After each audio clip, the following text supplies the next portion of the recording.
kekeliruan kita adalah karena kita salah dan hanya memilih satu makna saja dari kata ummi itu. Kita berutang tak terhingga, mohon ampun kita pada Allah Ta'ala, maaf pada baginda Nabi Sallallahu Alaihi Wasallam, karena sifat Rasul An-Nabi ini kita terjemahkan yang ummi ini, yang dari seluruh sifat dipilih ummi, kita terjemahkan menjadi Nabi yang tidak bisa membaca dan menulis, Nabi yang buta huruf.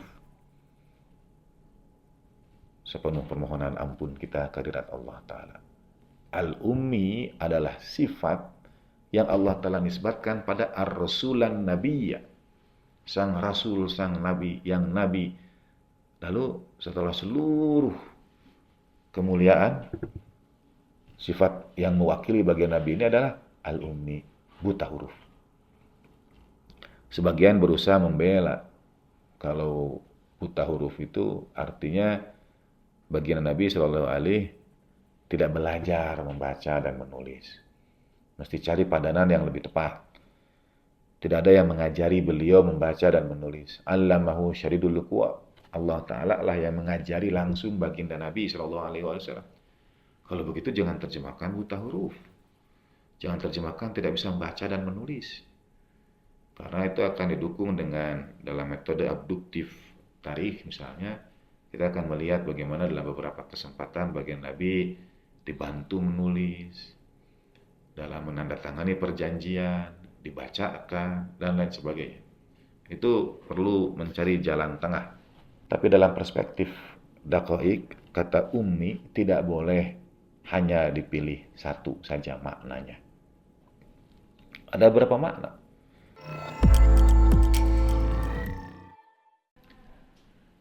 Bismillahirrahmanirrahim. Alhamdulillahi rabbil alamin.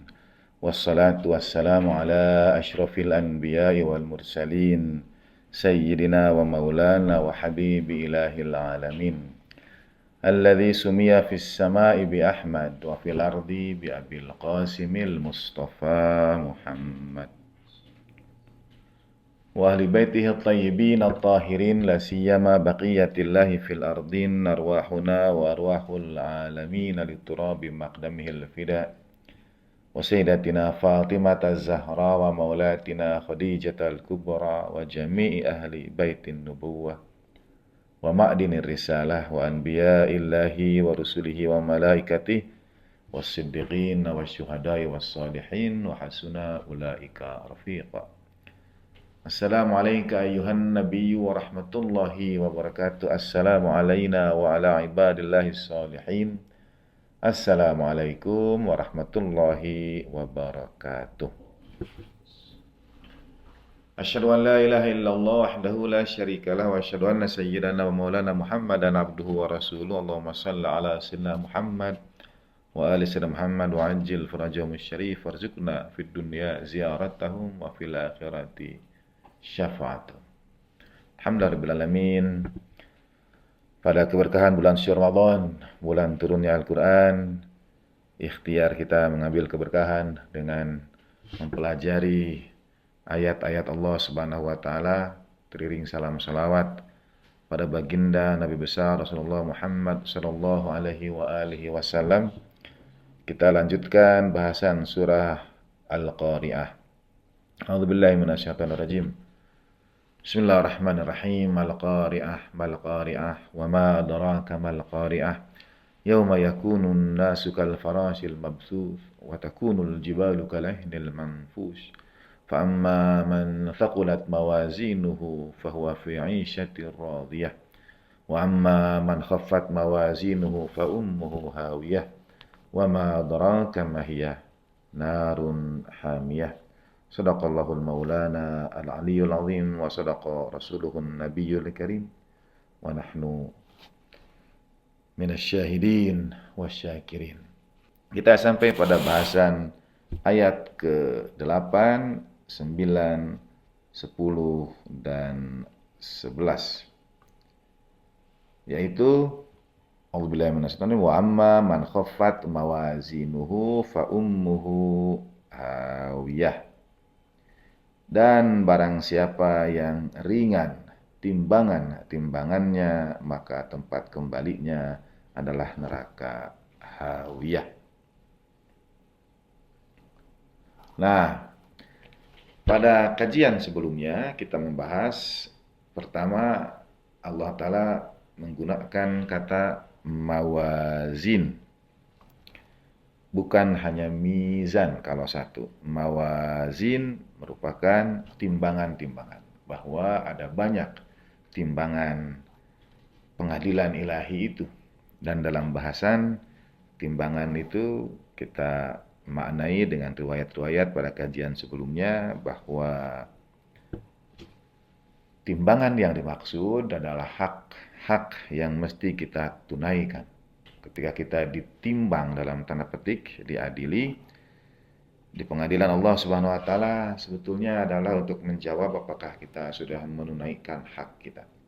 Ada hak Allah Subhanahu wa taala, hak nikmat, hak ibadat, hak nikmat yang wajib kita syukuri. Dalam banyak hal, hak itu misalnya secara analogi meskipun tidak sepenuhnya benar, likulli syai'in lahu zakat. Bagi segala sesuatu itu ada zakatnya. Ada sesuatu yang mesti kita tunaikan kalau kita memperoleh sesuatu itu. Misalnya puasa kita sekarang di bulan suci ini adalah zakat tubuh kita. Zakat sehat kita. Zakat kita dikaruniai seluruh organ yang berfungsi selama ini di dalam badan kita ini, dalam tubuh kita ini. Kurang lebih kalau sekali lagi ini penyederhanaan, selama ini organ-organ dalam tubuh kita ini bekerja, berfungsi, dan setiap kali ada asupan makanan misalnya, dia akan memerlukan waktu untuk diolah terlebih dahulu, waktu untuk menyebar fungsi mungkin usus 12 jari kita dan lain sebagainya. Nah, selama ini barangkali kita tidak memberikan waktu jeda, tidak memberikan waktu istirahat pada tubuh kita itu. Sedikit-sedikit kita beri asupan, kita makan, nanti baru juga diproses, sejam 2 jam berikutnya makan lagi, atau mungkin cemilan, atau mungkin kita berkunjung, diberi jamuan, makan lagi dan sebagainya. Maka pada waktu berpuasa di bulan suci ini kita memberikan hak tubuh untuk beristirahat. Paling tidak dia istirahat sejenak dari tugasnya selama ini memproses apa yang diantarkan ke dalamnya. Bagi segala sesuatu ada zakatnya. Zakatnya tubuh kita, zakatnya sehat kita dengan puasa. Ada juga dalam riwayat misalnya zakatnya akal adalah ihtimalul juhal. Zakatnya akal itu adalah bersabar menghadapi orang-orang yang jahal. Allamah Al-Jawadi Amuli dalam kajian tafsir beliau itu membedakan antara jahil dengan jahalah dan dengan jahiliyah. Ketiga hal ini berbeda. Insya Allah pada waktunya akan kita bahas, akan kita bincangkan. Nah, zakat akal ini, ihtimalul juhal, adalah bersabar menghadapi orang-orang yang jahalah. Bukan orang yang jahil dalam pengertian tidak tahu. Tapi jahalah. Nanti insya Allah kita bincangkan perbedaan antara jahil, jahal, dan jahiliyah. Baginda Nabi SAW adalah Nabi yang diutus untuk memerangi jahiliyah, bukan jahalah, tapi jahiliyah. Sekali lagi itu bahasan insya Allah pada waktunya. Bahkan baginda Nabi sendiri Shallallahu Alaihi adalah Nabi yang pertama kali memperkenalkan istilah jahiliyah itu. Kita kalau mengatakan era sebelum Islam disebut era jahiliyah, itu juga karena riwayatnya dari baginda Nabi Shallallahu Alaihi Wasallam. Maka bagi segala sesuatu ada zakatnya, segala sesuatu juga ada haknya. Imam Ali Zainal Abidin Ali Afdalut Tahiyatu wa Taslim membahas dalam Risalatul Hukuk bagaimana bahkan setiap anggota tubuh kita ini punya haknya. Haknya adalah agar kita tidak gunakan dalam perbuatan yang tidak menyenangkan Allah Subhanahu wa taala tidak kita gunakan dalam dosa. Hak mata kita adalah kita jaga untuk tidak melihat yang diharamkan Allah Subhanahu wa taala. Hak-hak yang ditunaikan inilah yang kita sebut mawazin, timbangan-timbangan. Betul, itu adalah timbangan amal kita, amal soleh dan salah kita. Soleh dan salah kita ini berhubungan dengan bagaimana kita memperlakukan hak sesama kita yang teramat banyaknya. Hak orang tua, guru, tetangga, sahabat, karib kerabat, kenalan, yang bantu kita, yang bantu anak-anak kita, bantu keluarga kita, bermacam-macam. Nah, itulah mengapa ia disebut mawazin. Dan kalau orang fakulat mawazinu, ia berusaha sebaik-baiknya, meskipun tidak dapat menunaikan hak yang semestinya, tapi ala qadril imkan, ala qadri istita'ah, sebatas yang dia mampu. Wa an laisa lil insani illa ma sa'a, manusia itu hanya dilihat dari apa yang dia usahakan. Kalau orang berusaha memenuhi hak sesama itu semampunya, sebaik-baiknya, sebagai tetangga ia memenuhi hak sesamanya, sebagai anggota keluarga ia memenuhi hak yang lainnya, maka bahwa fi 'isyatir radiyah, hidupnya itu akan lapang, akan lega, karena ia merasa ia sudah berbuat yang ia mampu untuk sesamanya. Banyak masalah hidup sekarang ini, isu kesehatan mental, depresi dan sebagainya, karena penyesalan-penyesalan. Semestinya saya bisa seperti ini, tapi tidak saya lakukan. Andai saya dulu begitu, tapi tidak saya lakukan. Nah, orang yang menunaikan hak itu, insya Allah radiyah. Selain ayat ini tentu merujuk kepada yaumil akhir, bahwa kalau orang berat timbangan amal solehnya, kehidupannya itu akan membahagiakan. Disinilah mengapa terjadi perbedaan antara aish dan hayat. Keduanya akan dimaknai hidup, tapi Al-Quran menggunakan kata aish, juga menggunakan kata hayat. Aish itu dirujuk antara lain pada kehidupan duniawi kita. Ma'isyah misalnya itu adalah kehidupan duniawi kita. Jadi bukan saja ayat ini merujuk kepada kehidupan akhir, tapi juga di dunia ini kalau kita tunaikan hak sesama, timbangan-timbangan hak sesama itu, hidup kita lebih lapang, hidup kita lebih lega, lebih meridhoi. Ayat ke-8 dan 9 berkisah tentang sebaliknya. Fa wa amma man khaffat mawazin. Adapun orang yang ringan timbangannya. Mana pertama tentu orang yang ringan amal solehnya. Jadi dia tidak bawa apa-apa. Sebetulnya ada mafhum mukhalafah, pemaknaan terbalik. Kalau ia berat timbangannya, timbangan kebaikannya, maka timbangan keburukannya ringan. Ulama Jawadi membagi ke dalam 4 kelompok manusia. Ada orang yang seluruhnya dalam timbangan itu hanya kebaikan dan tidak tersisa sedarah pun keburukan. Mereka lah para nabi, para aulia, a'immah, al-ma'sumin, ahlul bait, alaihim afdalut tahiyatu wat taslim. Mereka teladan bagaimana hak setiap sesama itu pasti ditunaikan sebaik-baiknya. Termasuk hak umat. Ada hak umat pada diri para pemimpin dan mereka tunaikan sebaik-baiknya. Mendoakan kita, berharap yang terbaik untuk kita, dan seterusnya. Lalu ada kelompok lagi yang keburukan seluruhnya. Dan ada kelompok yang bercampur, apakah lebih baik keburukannya atau lebih banyak antara kebaikan dan keburukan ini mana yang lebih banyak. Ayat ke-8 mengisahkan tentang wa amma man khaffat mawazin. Orang-orang yang ringan timbangannya itu. Bisa untuk hari akhir nanti, bisa pula untuk kehidupan dunia ini. Mereka yang kalau di hari akhir, mereka yang datang dengan timbangan amal soleh yang ringan. Artinya di dunia ini mereka tidak menunaikan hak sesama dengan sebaik-baiknya. Nah, khaffat juga bukan hanya sekedar adapun orang yang ringan timbangannya, melainkan orang yang menganggap ringan amalan-amalannya.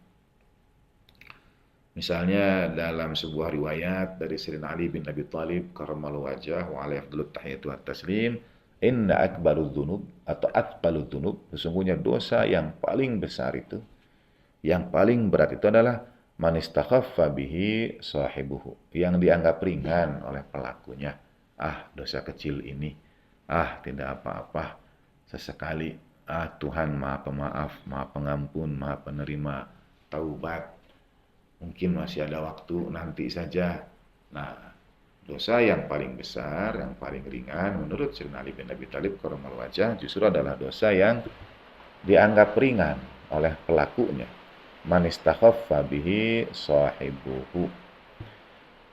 Dalam ayat surat Al-Qariyah ini, wa amma man khaffat mawazinu. Adapun orang-orang yang ringan timbangan-timbangannya. Mengapa timbangan mereka ringan? Karena mereka menganggap ringan hak sesama itu ketika hidup di dunia, ketika Aisyah di dunia itu. Gampanglah, hak orang tua, hak suami, hak istri, hak anak-anak, hak tetangga, kita anggap ringan. Kita anggap kecil. Itu akan membuat timbangan amal juga menjadi ringan karena ia tidak memenuhi hak sesama itu. Menganggap ringan, menganggap ibadah, selain juga hak Allah Ta'ala, hak ibadat juga dianggap ringan. Misalnya sholat dianggap ringan. Ya, mudah-mudahan mengakhirkan, tidak termasuk meringankan.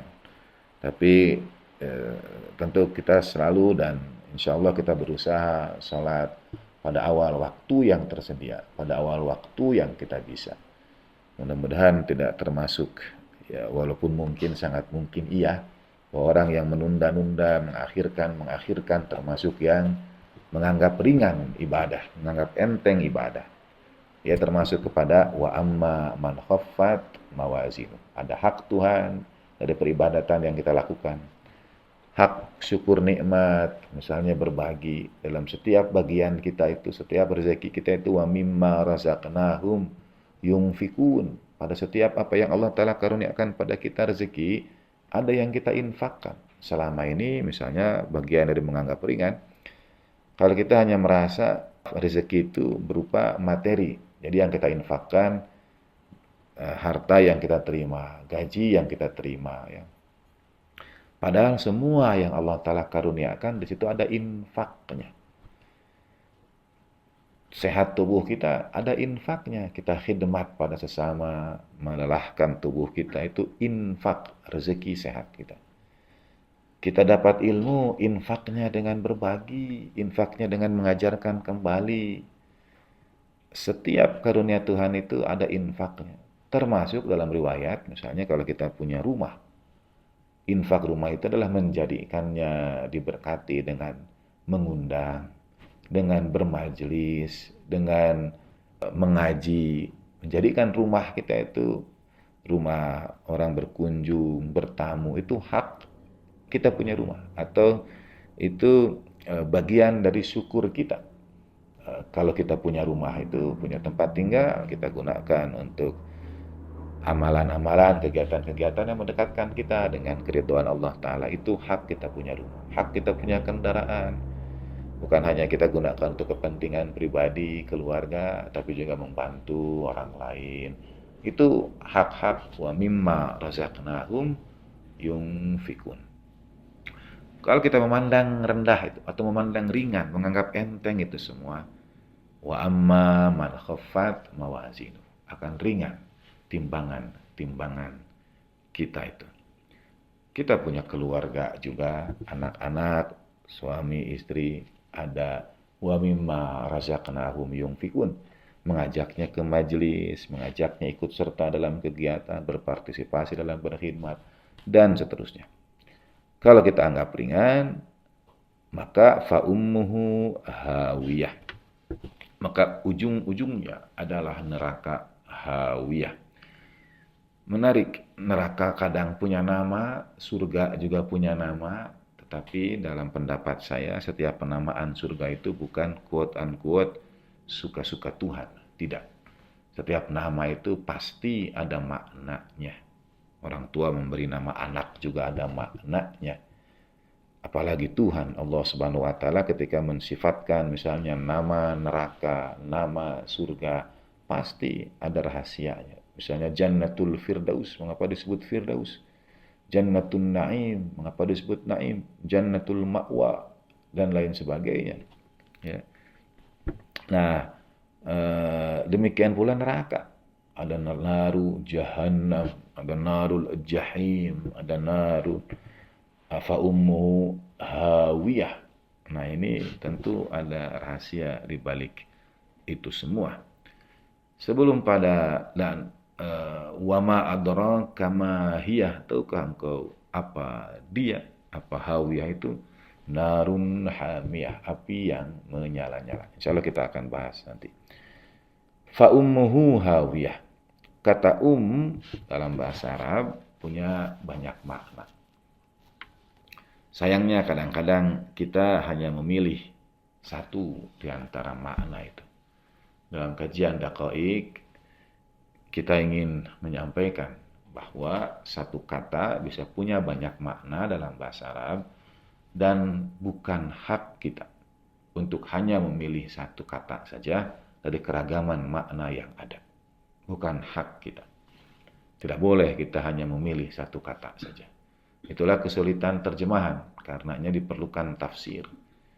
Dan kalau terjemahan hanya memilih satu kata saja, lalu orang mencukupkan diri dengan makna yang satu kata itu, sesungguhnya ia telah mengurangi hak Al-Quran. Mudah-mudahan tidak masuk ke dalam orang yang menganggapnya ringan. Sehingga wa amma man khaffat mawazinu, menjadi ringan timbangan kebaikannya, waliyadzubillahi min dzalik. Sebagai contoh kata saudara sekalian rahimakumullah mungkin lebih dekat mengenal itu ya sebagai ibu. Fa ummuhu hawiyah. Bagaimana mungkin kita akan menerjemahkan maka ibunya bagi orang yang timbangan mawazinnya itu ringan, maka ibunya adalah hawiyah. Tidak mungkin pada ibu. Karena itu kita harus memaknai pemahaman yang lain. Ini punya beberapa makna dalam Al-Quran dan bahasa Arab. Satu di antara sifat baginda Nabi Shallallahu Alaihi Wasallam, bahkan sifat yang paling utama, karena ia menjadi sifat yang digandengkan, disandingkan dengan An-Nabiyyu Shallallahu Alaihi Wasallam. Yaitu, ini saya bacakan ayatnya. A'udzubillahi minasyaitonirrajim. Bismillahirrahmanirrahim.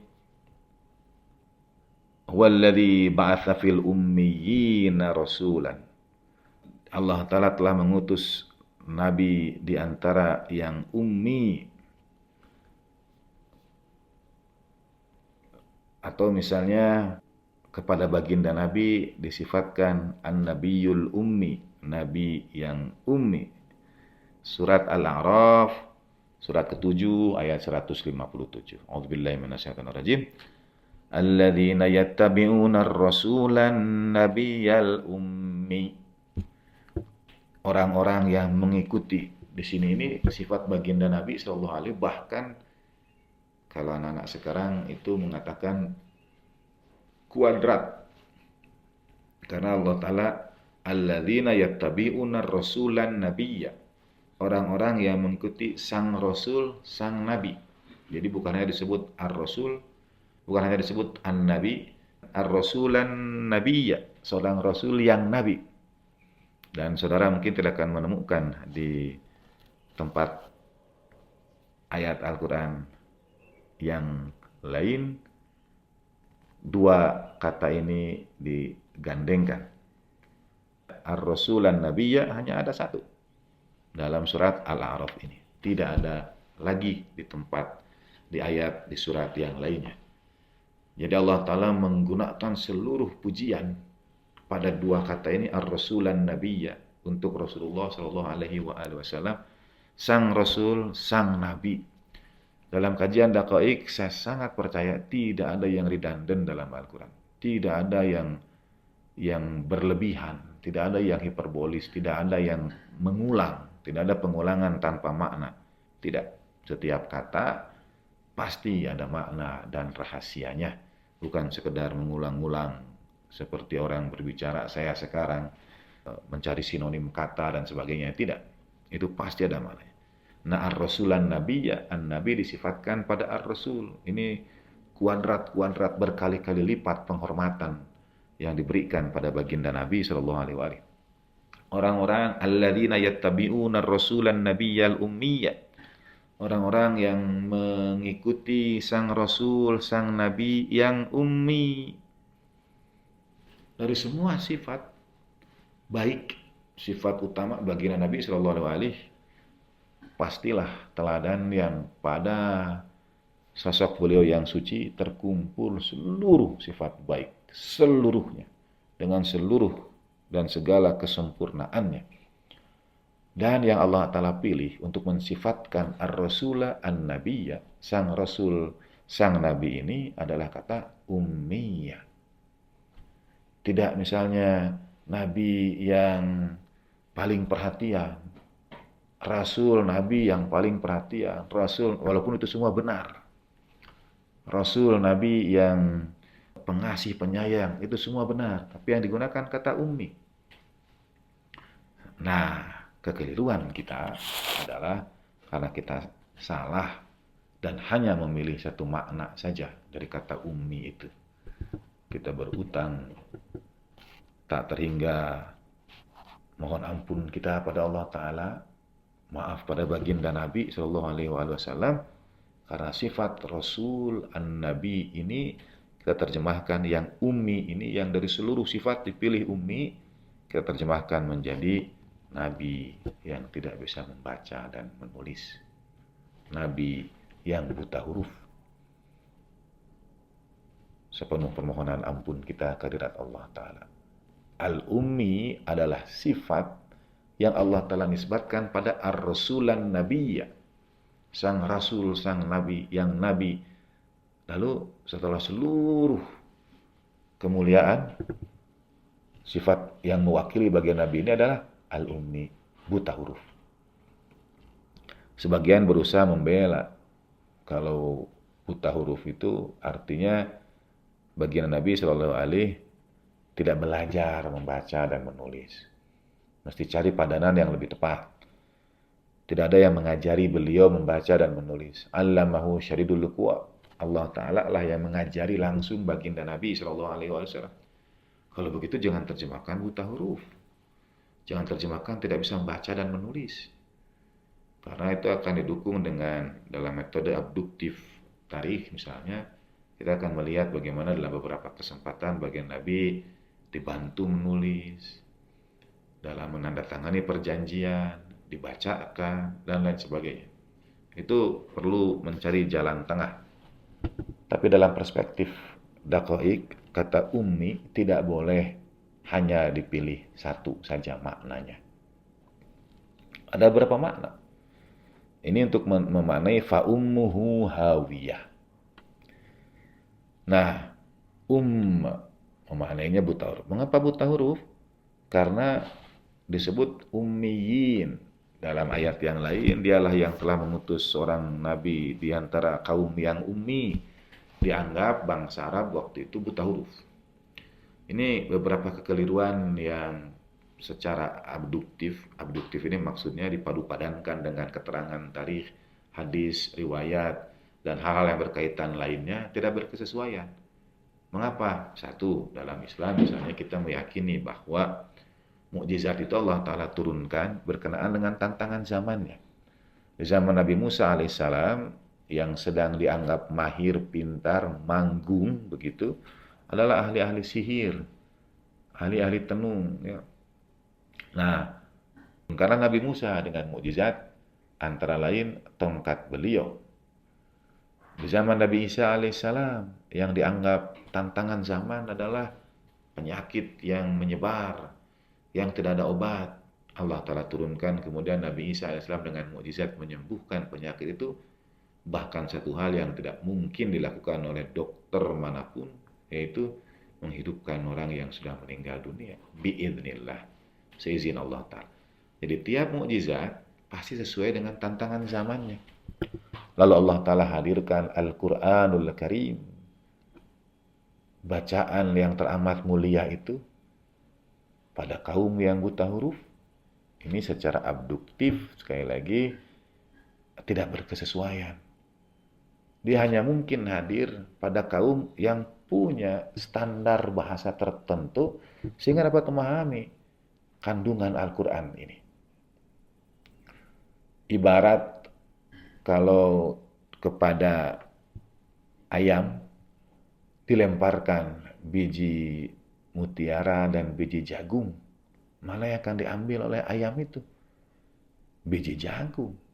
Hanya orang yang mengetahui kadar mutiara mengambil mutiara itu. Nah, Al-Quran itu jauh di atas semua permata yang indah. Lalu turunkan kepada bangsa yang hanya bisa mengerti memakan jagung saja. Ini pertanyaan besar. Yang kedua, misalnya teori bahwa, dan ini benar, bahwa sebelum berperang, orang-orang Arab dahulu itu sebelum Islam risalah baginda Nabi Shallallahu Alaihi, sebelum perang itu mereka akan beradu syair terlebih dahulu. Ya, mubarozahnya itu dengan syair. Intinya apa? Kalau kita sekarang mungkin adu pantun. Dan ajaibnya ini jadi tradisi menarik, tentu dengan niatan yang baik. Misalnya di Betawi itu ada tradisi palang pintu, ya, ketika rombongan pengantin pria, pengantin wanita itu saling beradu pantun. Ini jadi tradisi. Jadi mereka akan baca pakai pantun dulu dengan indah, nanti akan dibalas dengan pantun yang lebih baik lagi. Dalam beberapa tradisi pernikahan, saya kira demikian. Orang akan berbalas antara pihak pria dan pihak wanita dengan syair-syair yang indah. Jadi dulu itu di zaman Arabnya, dia tradisi berperang. Sebelum berperang, baca pantun duluan. Sekarang di kita menjadi tradisi persatuan. Ya, bukan untuk berperang, malah untuk bersatu, kita mulai beradu pantun dulu. Ajaib memang, menarik. Nah, untuk apa mubarozah itu? Untuk apa beradu syair itu? Untuk melemahkan mental lawan. Jadi misalnya, aku ini satria ini, telah aku kalahkan Fulan bin Fulan di medan ini. Aku menaklukkan ini. Nah, itu memberikan rasa gentar kepada musuh-musuhnya. Dan itu disampaikan dengan syair yang indah. Sehingga di zaman sebelum Islam, bahkan pada zaman Islam pun, orang itu disebut piawai, disebut cerdas, disebut pintar, disebut ahli. Itu kalau dia bisa memainkan dua hal. Memainkan pedangnya dan memainkan lidahnya. Memainkan lisannya. Nah, keluarga Nabi alaihi taslim terkenal dalam dua hal ini. Jago berpedang, bahasa kita mungkin jago silat dan jago silat lidah. Ya. Artinya lisannya juga, pemahaman bahasanya juga baik. Jadi tradisi orang Arab dahulu sebetulnya sudah sangat baik, sudah bisa menulis syair. Syair itu, syair pantun, ya, puisi. Itu menunjukkan tingkat kematangan bahasa satu bangsa. Karena ia mampu merekam, mampu menerjemahkan syair-syair Rumi misalnya. Orang itu karena diharu biru oleh perasaan yang tidak dapat dibayangkan, kata-kata kita terbatas untuk menggambarkan suasana hati. Orang yang jatuh cinta misalnya, kata-katanya terbatas, maka ia lari ke puisi. Puisi itu mewakili apa yang ingin ia rasakan. Jadi, kematangan bahasa tertentu. Karena itu, kata yang dimaknai buta huruf, tidak bisa membaca dan menulis, sebetulnya agak tidak berkesesuaian dengan konteks dan kenyataan sejarah. Lalu bagaimana kita memaknai juga bisa berarti, nah ini yang sebetulnya sebagian ahli tafsir. Termasuk juga pendapat beberapa orang tokoh seperti Dr. Ali Syariati mengenai itu sebagai ibu kota. Jadi ketika baginda Nabi disebut An-Nabiyul Ummi, Nabi yang berasal dari ibu kota. Apa itu? Kota suci Mekah. Mengapa ia disebut ibu kota? Karena ada Ka'bah Baitullahil Haram yang menjadi pusat berkumpulnya manusia. Nah, ini sudah lebih mendekati walaupun belum sepenuhnya benaran. Kita tidak boleh hanya memilih satu makna saja. Ar-Rasulan Nabiyal Ummi dalam surat Al-A'raf itu, apakah pensifatan sebagai nabi yang berasal dari kota suci Mekah saja? Mekah disebut dengan Ummul Qura, ya, ibu kota, ya, ibu kota. Nah, di Mekah juga ada kampus Universitas Ummul Qura misalnya. Ummul Qura itu Mekah.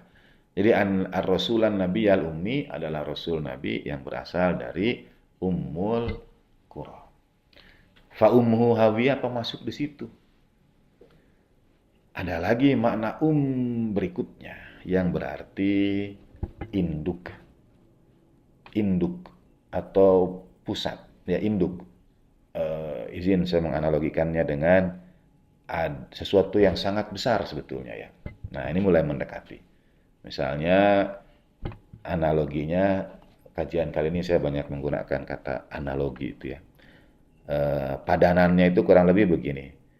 Kita mengenal banyak pasar, tapi pasar yang paling besar kita sebut pasar induk. Ya. Kita mengenal banyak kapal laut misalnya, ya, kapal perang. Tapi kapal yang paling besar kita sebut kapal induk. Ada gardu-gardu listrik misalnya, ya. Tapi gardu yang paling besar kita sebut gardu induk. Nah, induk ini adalah yang paling besar. Nah, jadi ar-rasulan nabiyal ummi pengertiannya adalah ar-rasul nabi yang merupakan paling dari yang lainnya. Jadi pusatnya, tokohnya yang paling besar Rasulullah Shallallahu Alaihi. Maka makna berikutnya adalah sesuatu yang paling besar. Ar-Rasulan Nabiyal Ummi adalah Rasul Nabi yang paling. Ibarat kalau cincin, ini ada lingkarannya yang menyatukan semuanya, yang di pusatnya, di atasnya, yang paling besarnya, itulah baginda Nabi SAW. Ar-Rasulan Nabiyal Ummi, sang Rasul, sang Nabi yang paling besar. Besar bukan pengertian ukuran sekali lagi, tapi misalnya paling besar umatnya, paling besar kemuliaan kehormatannya, paling tinggi derajat kedudukannya di hadirat Allah Subhanahu wa taala, paling besar. Nah, itu yang dimaksudkan dengan di situ. Ya, seperti pasar induk, ya, gardu induk atau kapal induk. Apakah fa'umu hawiyah demikian? Bisa jadi. Maka barang siapa yang ringan timbangannya, maka yang paling besar akan meliputinya. Ini konsep paradoksal. Kalau kita menganggap ringan, nanti kita akan dapat sesuatu yang berat, yaitu siksaan Allah Subhanahu wa taala, wal iyadu billahi min dzalik. Nah, ada lagi berikutnya. Mana itu? Yaitu berkumpul, tempat berkumpul atau sesuatu yang menarik untuk berkumpul. Misalnya wa antal ladzi ta'ummul mala, ya Rasulullah, engkaulah nanti akan menghimpunkan. Baginda Nabi itu sang penghimpun, tapi juga dia berarti sang pemersatu. Yang menghimpunkan itu artinya yang mempersatukan. Baginda Nabi lah alladzi ta'ummul mala.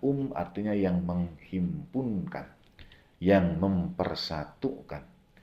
Ummul Qura, Ka'bah, Baitullah, Makkah, kota suci, disebut Ummul Qura yang kita terjemahkan menjadi ibu kota, itu karena ia menghimpun, karena ia mempersatukan seluruh dunia dimanapun kaum muslimin dihimpunkan dengan Ka'bah ini.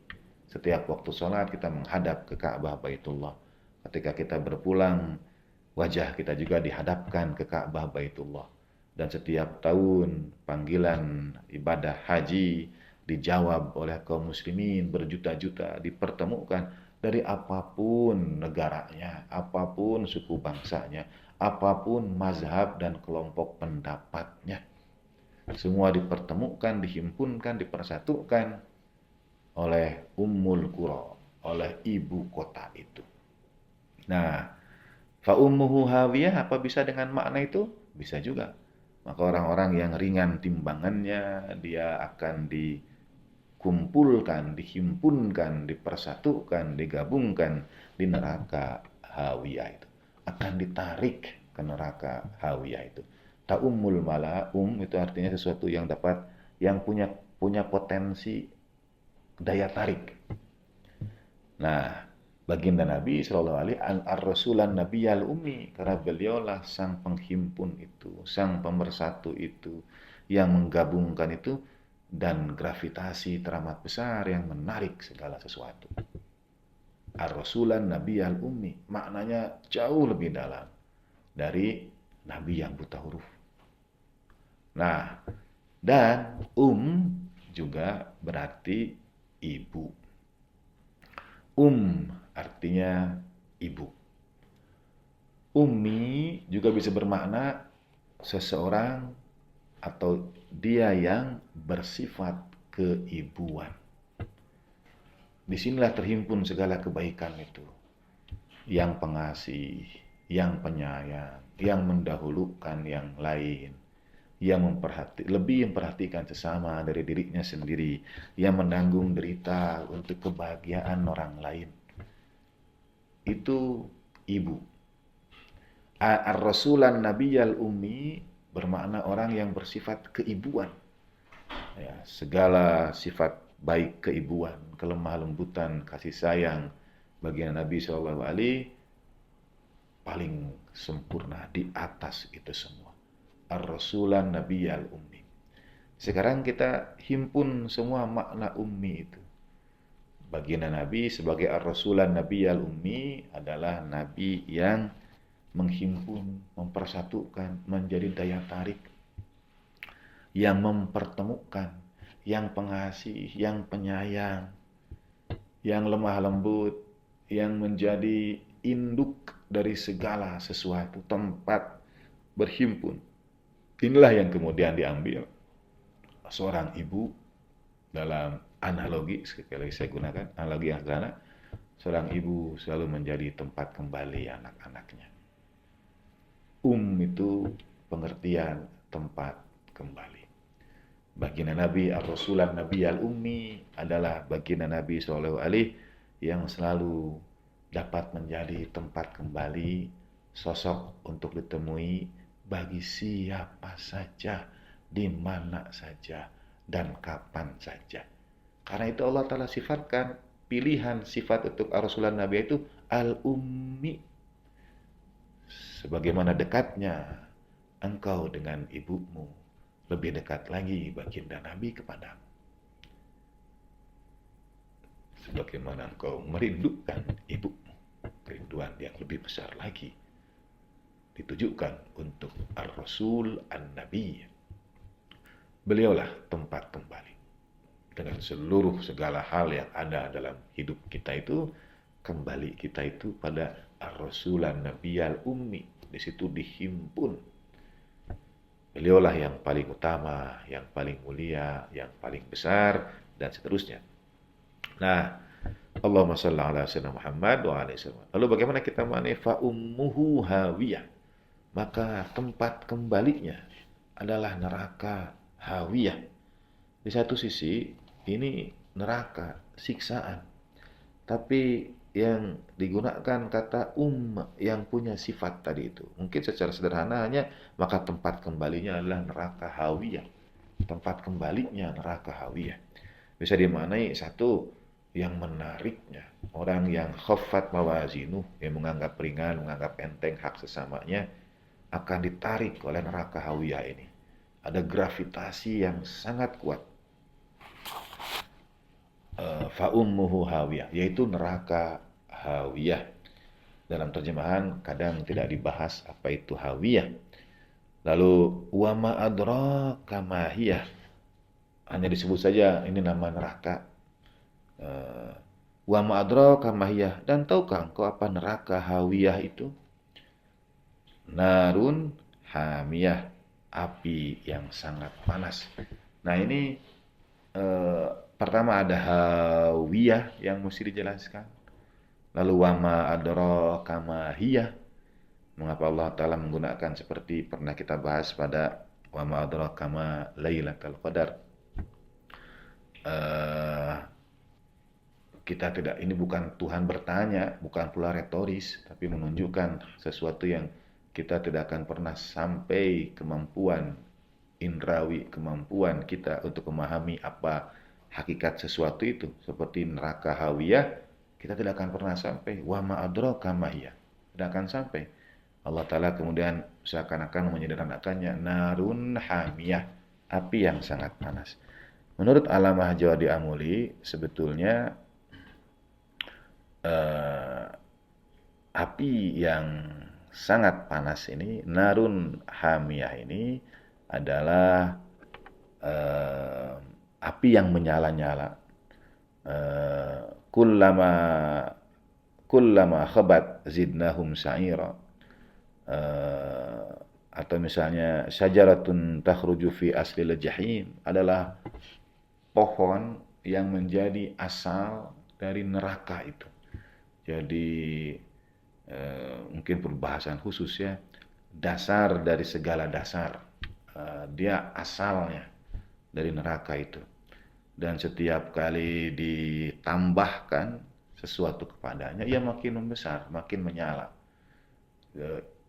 Sekali lagi mungkin itu tentu penyederhanaan, apakah intensitas sesuatu kalau diberikan barang, katakanlah umpamanya api yang kita miliki, kita ada api membakar, lalu kita tambahkan lagi, dia kadang menyala lalu turun lagi, karena itu kita tambahkan lagi supaya apinya tetap nyala. Nah, narun hamiyah ini dia tidak pernah quote unquote mengecil. Justru setiap kali ditambah, setiap itu pula membesar. Apinya itu makin lama makin besar lah. Wallahu alam. Karena itu dia dapat meliputi segala sesuatu. Dia menjadi itu fa'ummuhu hawiyah yang disebut dengan neraka hawiyah itu. Narun hamiyah, api yang selalu menyala-nyala, yang tidak pernah mengecil tapi selalu membesar, bertambah setiap saat dan sebagainya. Ini diperuntukkan bagi mereka yang fastakhaffa qaumahu. Ya, bagi orang-orang yang inna akbarad dzunub man istakhaffa bi sahibuh. Sesungguhnya sebesar-besarnya dosa adalah orang yang menganggap ringan. Adalah dosa yang dianggap ringan oleh pelakunya.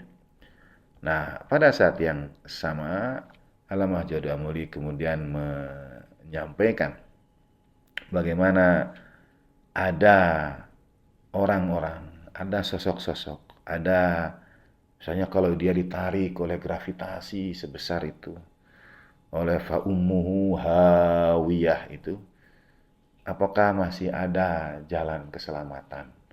Bayangkan gravitasi yang teramat besar. Sebetulnya bagi yang saya pahami dari kajian beliau, jawabannya ada pada kata itu. Fa'ummuhu hawiyah di situ.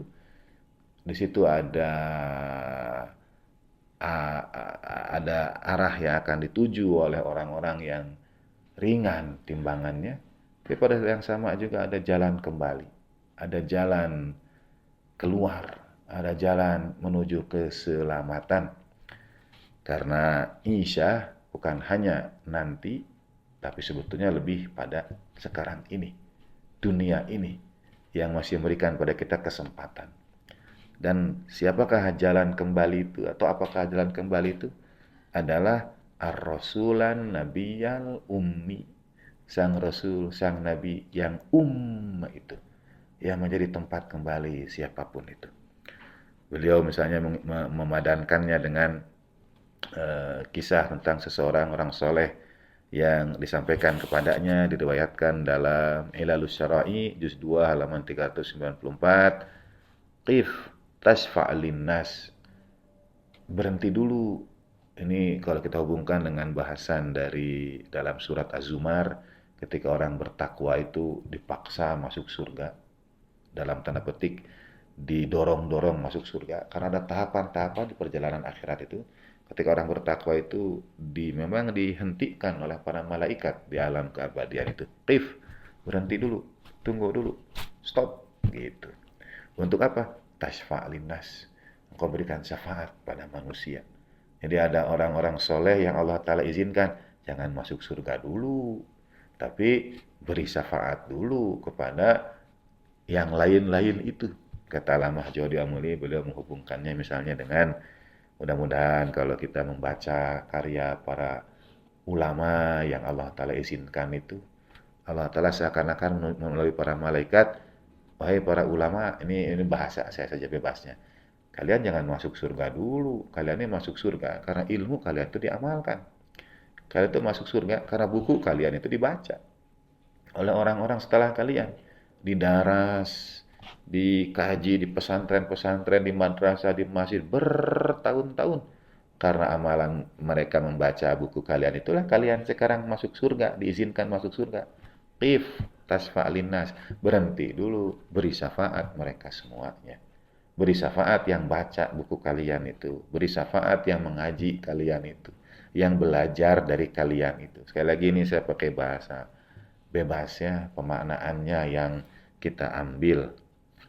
Termasuk insya Allah dari kajian-kajian, kalau dulu mungkin analoginya ya buku, tapi sekarang dengan dunia digital, dari rekaman yang diperdengarkan, yang disebarkan, qif tasfa'alin nas, berhenti dulu.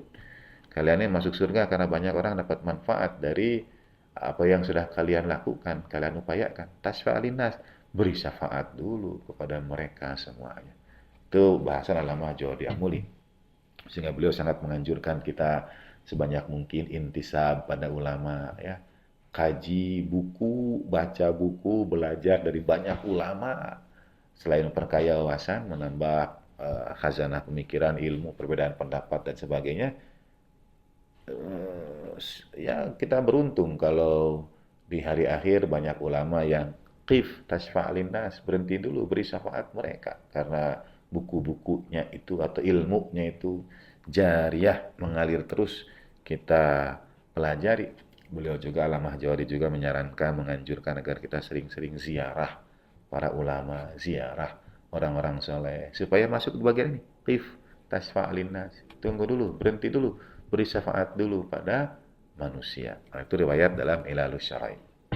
Atau dalam doa di salawat Sya'baniyah, salawat khusus baginda Nabi Shallallahu Alaihi di bulan Sya'ban, kita mohon kepada Allah Ta'ala, waj'alhu li syafi'an musyaffa'a. Ya Allah, jadikanlah baginda Nabi Shallallahu Alaihi Wasallam itu pemberi syafaat bagi kami dan syafaatnya engkau terima. Syafi'an musyaffa'a, sang pemberi syafaat yang syafaatnya itu baginda Nabi terima. Maka baginda Nabi Shallallahu Alaihi al-ma'sumin, para nabi, aulia, as-salihin, a'immah, ahlul bait, alim afdul tahiyat wa taslim akan selalu menjadi sandaran kembali kita, akan selalu menjadi pusat pengharapan kita, akan selalu menjadi gravitasi yang daya tariknya sangat kuat, menarik kita semuanya, yang teramat pengasih, yang memiliki seluruh kesempurnaan sifat keibuan, yang menjadi induk, yang menjadi pusat dari segala gerak-gerik dan kehidupan kita. Trading doa, semoga Allah Ta'ala karuniakan pada kita kemampuan menunaikan hak segala yang ada pada kita. Wajibatil hukuk, baik hak diri, hak tubuh, hak sesama, hak saudara kita, kaum muslimin, hak mustadafin, mazlumin, di Palestina, hak para ulama, hak para pemimpin kita. Semoga Allah Ta'ala karuniakan dengan selalu bersandar pada harapan Allah Ta'ala, rahmat Allah Ta'ala yang luas melalui Ar-Rasulah Nabiyal Ummi. Bagi almarhumin kita dan semua yang punya hak, kita antarkan Ummul Kitab. Al-Fatihah. A'udzubillahi minasyaitonirrajim. Bismillahirrahmanirrahim. Alhamdulillahirabbil alamin. Ar-Rahmanirrahim. Maliki yaumiddin. Iyyaka na'budu wa iyyaka nasta'in. Ihdinas siratal mustaqim, siratal ladzina an'amta 'alaihim ghairil maghdubi 'alaihim waladdallin. Terima kasih. Shadaqallahul maulana al-aliyul azim wa shadaqa rasulun nabiyul karim wa nahnu 'ala dzalika minasyahidin wa syakirin alhamdulillah alamin. Dengan ini kita cukupkan pembahasan surah Al-Qari'ah meskipun tidak akan pernah tuntas keajaiban keindahan Al-Qur'an, dan kita akan lanjutkan dengan surah Al-Adiyah, surah ke-100 pada kajian berikutnya. Terima kasih atas seluruh perhatian saudara, atas seluruh kerja keras kru Wassallallahu ala sayyidina Muhammadin wa ali tahirin walhamdulillahirabbil alamin wal afu minkum wa ma taufiqi illa billah alaihi tawakkaltu wa ilaihi unib. Assalamualaikum warahmatullahi wabarakatuh.